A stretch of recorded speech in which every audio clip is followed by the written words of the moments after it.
What are we doing here? Right? So we should all be able to answer that question very clearly, very quickly. My goal in life is, right, that should be very clear to us. Who remembers what was the answer of the Ramchal? What are we doing in this world? You got it last week. Yeah, right. To get pleasure. The point of life is to get pleasure. Sounds good? Pleasure. I'm going pleasure. Here's the catch. What's pleasure? Pleasure is not going jet skiing. It's not pleasurable. Long term, it's not really a qualitative pleasure, I think. Why? You can elevate it to Hashem too. Why not? Yeah, but if you do the whole day jet skiing. No, not the whole day. Why you're learning it.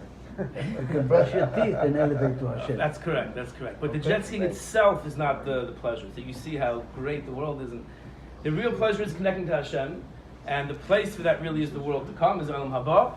And we're in this world to try to keep the mitzvahs and withstand the tests of things that pull us away from the mitzvahs. That is the point of life. To eventually get that unbelievable scar in the world to come. Now, like in everything in life, there has to be what's called in Hebrew a mahalach. There has to be a plan, right? You want to become a doctor, there's a plan how you get there. You want to run a business, there's a plan how you set up a business and you run it in an efficient way. So when it comes to Yiddishkeit as well, there has to be a plan. So the Mesillas Yesharim maps out for us a plan. Starting with the Midah of Zehirus, and he goes until we get to Ruach HaKodesh, until Tchias HaMesim, resurrection of the dead. So we'll start now. Perek Beis is really the first perek of the ladder. It's the first step in the Torah is the first step in the ladder, which we're doing right now. And the second step in the ladder is Zehirus. Now, Zehirus is one of those words that is often mistranslated. How do we normally translate the word Zehirus? That's Zrizus. Zrizus is alacrity or vigilance. Very good. To be vigilant, to be careful. Lizaher, tizaher means watch out, be careful, right? So we usually translate Zehirus as being careful. We're going to see these two prokem. At the end, we'll ask the question, how should we define the word Zehirus? So the Mesillas Yesharim in Perek Beis, he's going to talk about, actually they translate here vigilance, right? Which is not, it's not a proof. I didn't want That's to cheat. Cover with your phone. Very honest. So Zehirus is that a person stops and he thinks about what he's doing. He's careful about what he does. And he's really basing it on a pasuk in Yirmiyah, where Yirmiyah Hanavi was complaining about the people in this generation. He says, Ein ish nicham al ra'asai, no one feels bad about the affairs they're doing. Leimar ma'asisi, they say, what did I do? No one stops and thinks, what did I, how can I have done that? Kulei shav b'mirutzasam, kasus shoytev bil mechama, everyone's running like a horse that's running head on into the war without thinking, and no one stops and thinks. Everyone goes with what their nature is, what they're accustomed to, and no one stops and thinks about what he's doing. Says the Mesillas Yesharim that it's quite logical for a person to stop and take stock of what he's doing. Why? Because we have a seichel. Hashem has given us the intellect to save ourselves. And if we don't stop and think, if we just go according to our nature, he gives the famous parable, it's like a blind person, or a person who closes his eyes, walking al svas hanar. He's walking by a riverbank, where he's for sure, he's more likely he'll fall in than he won't fall in. So we're not naturally wired to know what to do. If anything, we're wired to know to do what we should not be doing. So if we don't stop and think about, hold on a second, what did I do yesterday? Was Shabbos. What did I do yesterday? Was there anything that I have to fix? When it comes to business, we always do that. When it comes to our, in our secular lives, we always, okay, this year, how did everything go? What can I make better? What should I stay away from? When it comes to religion, it's the same thing. When it comes to avodas Hashem, it should be the same thing. So that's what he says. The Zehirus is stopping and taking into account of what a person is doing, and it's a logical imperative to do so. He says that was the Paroi had that Eitzah in Mitzrayim. When the Jews wanted to go and bring a korban, he said, hold on a second, it must be, says Paro, it's my fault that my slaves haven't a thought of going out and doing something else other than working. Said Paro, it's my fault. If I would be subjugating them and making them work harder and harder, they wouldn't have time to think about going to worship their God. So it's my fault, and he made the avodah, the shibud, the slavery, much harder in Mitzrayim.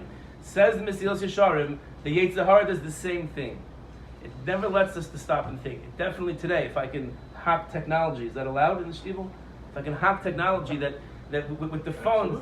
Oh, there you go. It's a technology. That the yesod of a smartphone, one has to be careful with it. The yesod is constant barrage of information. It does not let a person stop and think for a second. You know, so you're driving, or you're at various times of the day when you're by yourself, and you can think for 2 seconds of what's going on, about relationships. What can I do better with? I got into a fight with someone. Should I make up? Shouldn't I make up? It leaves no time to think. And that's the midah of zehirus is the fakir. A person should stop and think about what he's doing. But says Paro is otiyot pe ra. It's a yetzer hara. Yetzer hara. Okay. His mouth ra is paro. That's what he was saying, talking. He was talking mouth, bad bad mouth. mouth. Very good. Says the Mesillas Yesharim that zehirus, which is the first step in the ladder after Torah, is impossible. It's impossible to do this. It's impossible to keep an account of my mitzvahs and my averos and fix them. It's impossible. So we're starting our approach to the service of God. The first step, says the Mesillas Yesharim, is humanly impossible to do. So you can close the sefer and then we can take out our phones. Right? Because it's impossible. It says the Mesillas Yesharim in the last paragraph, Upashu, it's simple. A person is going to supervise himself. He cannot save himself. Ilule, there's one important piece, HaKadosh Baruch Hu Oizroi, unless Hashem helps him. So it's impossible to keep a cheshbon. For my business I can do it. For myself I can't do it. The evil inclination, the perat, the paroi that's within all of us is very, very strong. And Soifer Rosh L'Tzadik Mavakesh La'Misai Hashem Lo Yizvena B'Yadoi. The Yetzirah is always trying, as a pasuk in Tehillim, it's always trying to get us down, to knock us down, and without Hashem, we cannot persevere. But if a person is Mefakech Al Atzmai, if Hashem sees that we're taking a step in the right direction, we're trying to do it, so then HaKadosh Baruch Hu comes in and helps us with the rest. Because if we're not going to do what is logically imperative for ourselves, Hashem's not going to help us. But if He sees us taking that step, then He'll help us. But it's just interesting that the first rung in the ladder is impossible unless you have Hashem's help. I guess when we start our venture into Avodas Hashem, we have to realize that it's taka humanly impossible. Right from the beginning is a very strong message that Mesillas Yesharim is sending us. It's impossible. We have to realize we must do our effort, but Hashem takes care of the rest. So that's Perek Beis. That's explaining what is the midah of zehirus, why it's important for us to have it. Perek Gimel is the bir chelke as zehirus. Now explains, okay, practically speaking, how am I mefakech on myself? How do I do this?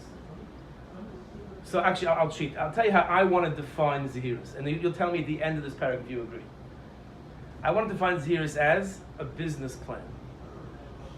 A business plan. I don't think anyone else, I've never seen anyone else define it like this. It's my chiddush. I think it's emes. Zehirus is a business plan. Says the Mesillas Yesharim. A person wants to oversee his conduct. What should he do? 2 things. Number 1, he has to define for himself what is good. What do I want to accomplish in life? Where do I want to go? How do I define what is good that I will go after that, and what is evil that I will stay away from that? Right? You have a business. What is the objective of the business? Where do you want to go, and what's going to take away from that? So first we have to define. Now, how many people have done this? Right? Forget religion, and just in life. How many people, take non-Jews, take non-religious Jews, sit down, what is my goal as far as my role in my family is? What's my goal? What's my goal with my children? What's my goal in life? We have to define, where do I want to be, and where do I not want to be? That's the first step.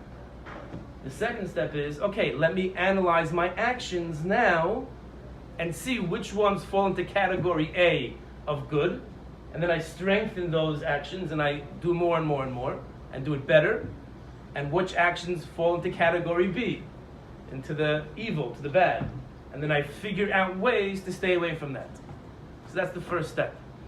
Defining one's goals in life and then seeing which actions are getting him towards that goal and which ones are not.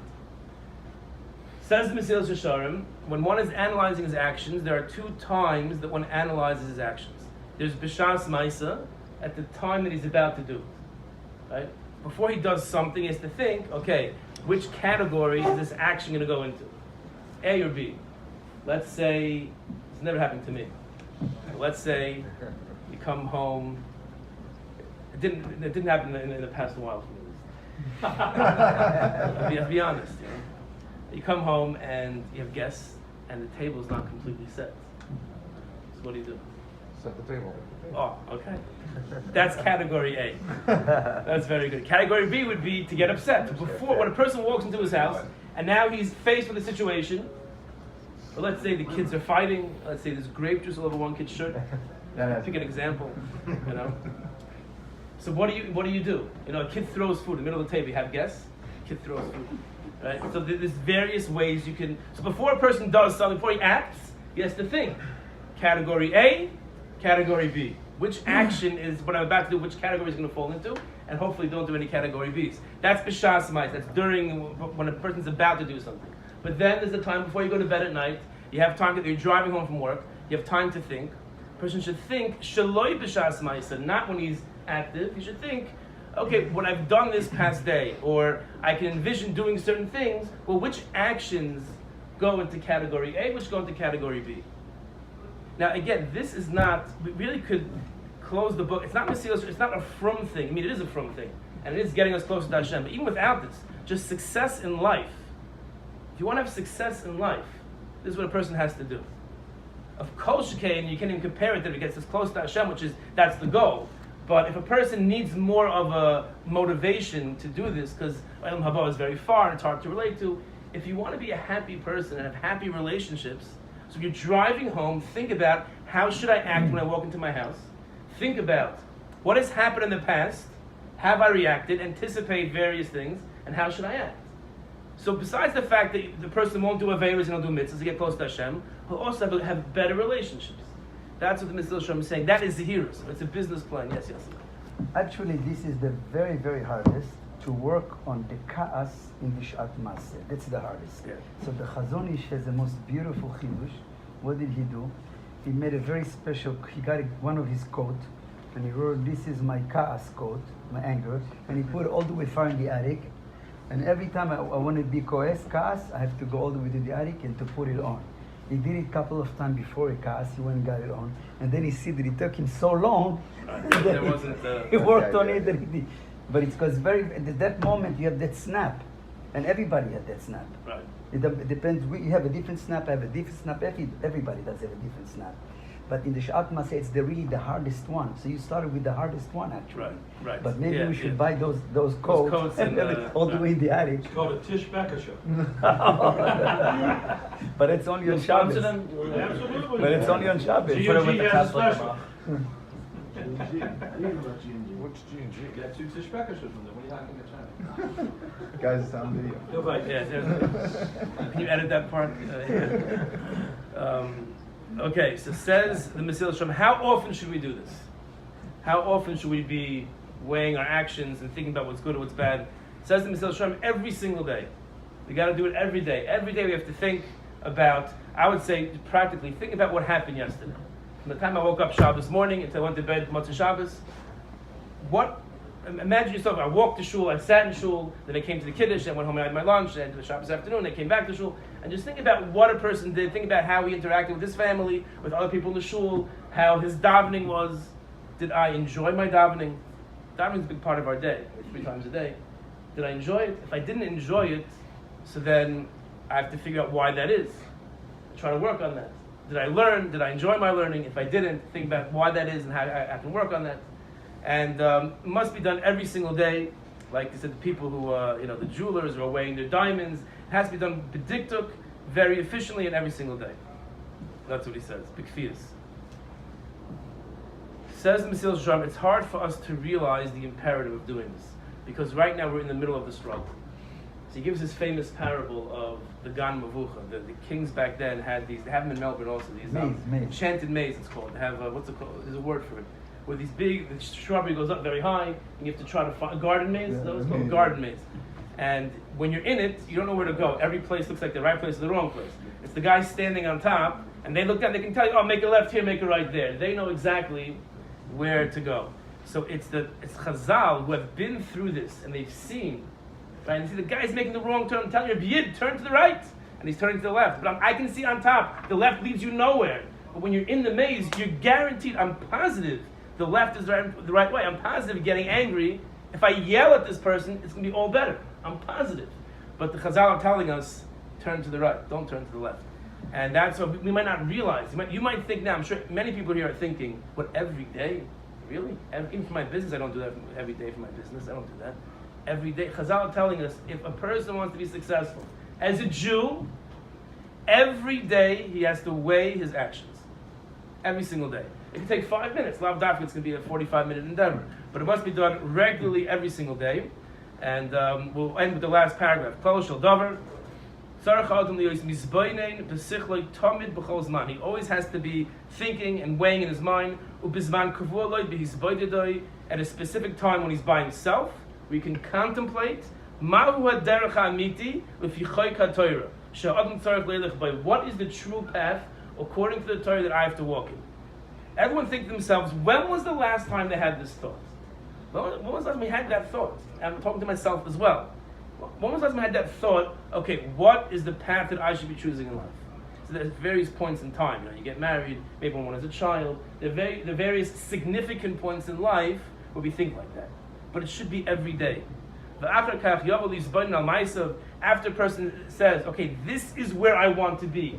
This is what I want to be doing. Then he'll come to think, and his lashon is, then he'll come automatically. He doesn't say, then you should think. He'll come automatically to think on his actions. Are they on this path or not? If a person defines for himself and has it clear in his mind where he wants to go, then it's much easier to stop doing the Aveira. The person just goes through life, does Lashon Hara, okay, what's the big deal? Again and again and again. The person stops and thinks, Lashon Hara is a horrible Aveira. He thinks that every single day. When he does it the next time, he'll feel bad. It'll be on his radar, and then he'll stop doing it. Well, the Yashar called Drachim to straighten his path. Like it says in the Pasuk in Mishlei, Palis Ma'agal Raglecha B'chol Drachecha Yikoinu. If a person weighs the how he walks, then all his paths will be established. Nachbas Dracheinu V'Nachayv V'Nashuva Ad Hashem. If a person wants to do true tshuva and come back to Hashem, says the Pasuk in Eicha, Nachbasa Dracheinu V'Nachayv. It's only if we feel out our paths and we analyze it, then we can come back. So this is a practical workshop for this year, right? So the practical avoid for this week is Pasha. I think it's obvious. Today, in the next 30 minutes, please, everyone, myself included, think about what is the good that I want to achieve in life. You can start very general. You can always think, it's always a helpful thing. What should they say at my Levaya? Oh, he was a good businessman. He knew how to cut a deal, or whatever. Oh, he's a great speaker. Oh, unbelievable. What do you want to be said at your Levaya? Right? That's a good way of trying to visualize where a person wants to be in life. And they get more and more specific. Break it down to Ben Adam L'Makom, Ben Adam L'Chaveiro, between man and Hashem, man and his fellow men, and define that good. And just think about 3 actions that I did yesterday. Whether that they fit into the good category or the bad category. The whole exercise could take less than 10 minutes. Just try to find 10 minutes. If you're driving somewhere today, or you just get into a quiet corner of the house, 10 minutes to think about what is good, where do I want to be, and analyze 3 things that I've done. Can we do that every day? At least today, okay? Small steps. At least today, within the next 45 minutes, 15 minutes. The next 45 minutes, if you don't do it now, if you wait this afternoon, it's not going to happen.